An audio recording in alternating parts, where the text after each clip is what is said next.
യുവതികളുടെ വെളിപ്പെടുത്തലിൽ രാഹുൽ മാങ്കൂട്ടത്തിൽ എംഎൽഎക്കെതിരെ പ്രതിഷേധം കടുപ്പിച്ചിരിക്കുകയാണ് സിപിഎമ്മും ബിജെപിയും.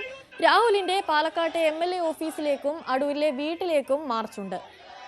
ഡിവൈഎഫ്ഐ പ്രതിഷേധ സദസ്സ് സംഘടിപ്പിക്കും. ബിജെപിയുടെ നേതൃത്വത്തിലാണ് അടൂരിലെ വീട്ടിലേക്ക് മാർച്ച് നടത്തുക.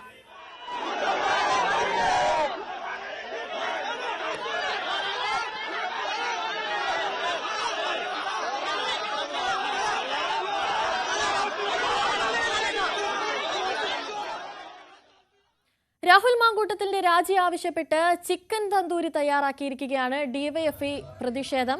വെള്ളറട ബ്ലോക്ക് കമ്മിറ്റിയുടെ ആഭിമുഖ്യത്തിലായിരുന്നു പ്രതിഷേധം നടത്തിയത്. ചൂണ്ടിക്കൽ ജംഗ്ഷനിൽ നിന്നും രാഹുൽ മാങ്കൂട്ടത്തിനെതിരെയുള്ള പ്രതിഷേധ ബോർഡുകളും ജീവനുള്ള പൂവൻ കോഴിയെയും കയ്യിലേന്തിയായിരുന്നു ഡിവൈഎഫ്ഐ പ്രവർത്തകർ പ്രകടനമായി എത്തിയത്. തുടർന്ന് വെള്ളറട ജംഗ്ഷനിൽ പ്രത്യേകം തയ്യാറാക്കിയ അടുപ്പിൽ ചിക്കൻ തന്തൂരി പാചകം ചെയ്യുകയായിരുന്നു.